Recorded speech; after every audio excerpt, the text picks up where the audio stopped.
Rosa Méziane, est-ce que c'est une bonne idée? Alors moi je pense que ça en est une. Alors c'est un peu une vieille idée qui a été abandonnée par la droite et qui est ressuscitée, recyclée par Jean-Luc Mélenchon. Et moi je suis assez heureuse qu'il retrouve un petit peu de lucidité, lui qui est chef d'un parti où certains aspirent à désarmer la police ou parfois même à fermer des prisons.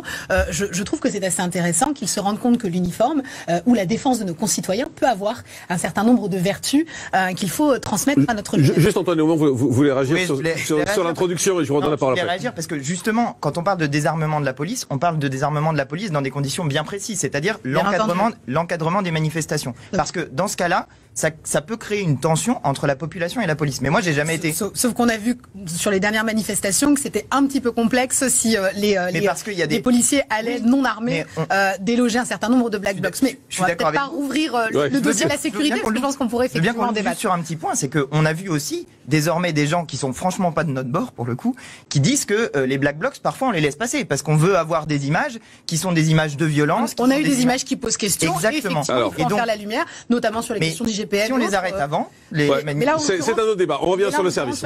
Sur le service militaire. Moi, pour ma part, le service militaire ou le service citoyen, on dit militaire pour simplifier. Voilà.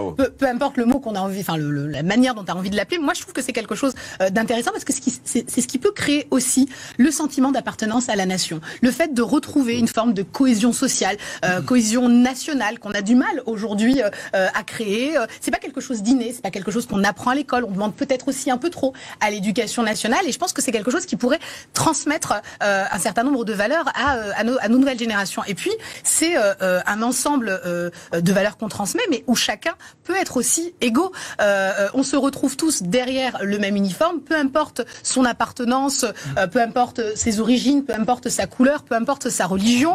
Et Dieu sait, si je puis dire, à quel point la religion est aussi un sujet de crispation. Et d'ailleurs, les militaires ont un comportement exemplaire sur les questions de laïcité. On aurait beaucoup à apprendre de leur manière, de la manière dont ils expriment la laïcité dans leur rang. Mais c'est effectivement un certain nombre de valeurs qu'on ne transmet pas assez. Vous savez, sur tous les bataillons de l'armée de terre est inscrit en lettres capitales sur les murs. On a honneur, sacrifice, discipline, courage. Et ben, je suis désolée, mais moi, même si on a le sentiment que c'est effectivement désuète ou nostalgique, c'est pour moi des valeurs qui peuvent prendre sens dans notre société actuelle et qu'on ne transmet pas suffisamment à notre jeunesse.